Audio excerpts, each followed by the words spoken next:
Hi అండి, welcome back to our channel Rangoli and kitchen logs. కొత్తిమీర ఉల్లికారం అండి. వంట రాని వాళ్ళు కూడా చాలా ఈజీగా సింపుల్గా చేసుకోవచ్చండి. ఈ కొత్తిమీర ఉల్లికారము ఈజీగా 1 వీక్ వరకు ఉంటుందండి చెడిపోకుండా. కొత్తిమీర ఉల్లికారాన్ని ఇలా నెయ్యి వేసుకొని వేడి వేడన్నంలో తింటే సూపర్ ఉంటుందండి. మీరు కూడా ట్రై చేయండి.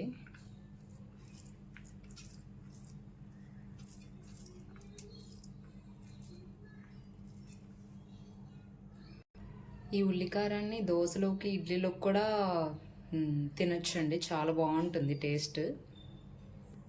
కొత్తిమీర ఉల్లికారం కావాల్సిన పదార్థాలు చూద్దాం. కొత్తిమీర ఒక పెద్ద కట్ట తీసుకున్నానండి. ఉల్లిపాయలు 4 పెద్దవి తీసుకొని ఇలా మీడియం సైజు ముక్కలుగా చేసి పెట్టుకున్నాను. ఎండుమిర్చి 3, కారం, ఉప్పు, ఆయిల్, కరివేపాకు, తాలింపు గింజలు, పసుపు. ప్రాసెస్ చూద్దాం ఇప్పుడు. మిక్సీ గిన్నె తీసుకొని ఉల్లిపాయ ముక్కలు, 2 స్పూన్స్ కారం పొడి, తగినంత ఉప్పు, ఈ మూడింటిని కలిపేసి మిక్స్ చేసుకుందామండి. కచ్చాపచ్చగా మిక్సీ పట్టేసుకుందాం. ఇలా మిక్సీలో ఇలా పట్టుకోవాలండి, కచ్చాపచ్చగా పట్టుకోవాలి. ముక్కలు కొంచెం అలా పంటికి తగులుతూ ఉంటే బాగుంటుంది.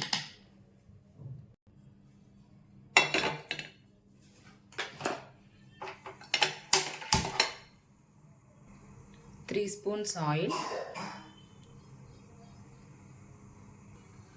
ఆయిల్ హీట్ అవ్వగానే తాలింపు గింజలు,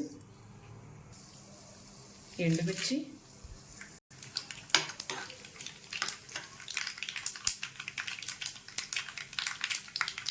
కరివేపాకు,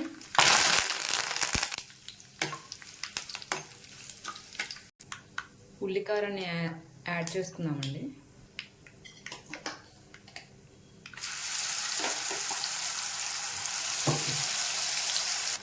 ఇలా యాడ్ చేసుకున్న తర్వాత ఇలా కలుపుతూ ఉండాలి. బాగా ఉల్లికారం అనేది పచ్చివాసన పోయేంత వరకు బాగా ఇలా వేయించుకుంటూ ఉండాలి. మీడియంలో పెట్టుకోవాలండి కంపల్సరీగా. మీడియంలో పెట్టుకుంటేనే నీట్గా వేగుతుంది మొత్తం ఉల్లికారం అంతా కూడాను. పసుపు యాడ్ చేసుకుందామండి, 1 స్పూన్.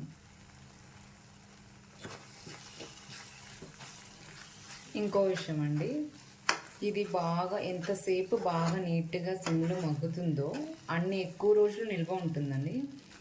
మ్యాక్సిమం 1 వీక్ 10 డేస్ వరకు ఉంటుంది ఉల్లిపాయ కారం కాబట్టి.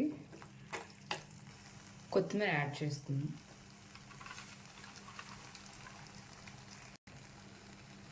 మొత్తం వేసుకున్న తర్వాత ఇలా కింద నుంచి నీట్గా కలుపుకుంటూ సిమ్లోనే ఉండాలండి. ఈ కొత్తిమీర అంతా బాగా మగ్గాలి. ఇలా 15 to 20 మినిట్స్ 25 మినిట్స్ కూడా నిదానంగా ఇలా కలుపుకుంటూ మగ్గనివ్వాలండి. బాగా మగ్గితేనే టేస్ట్ కూడా బాగుంటుంది.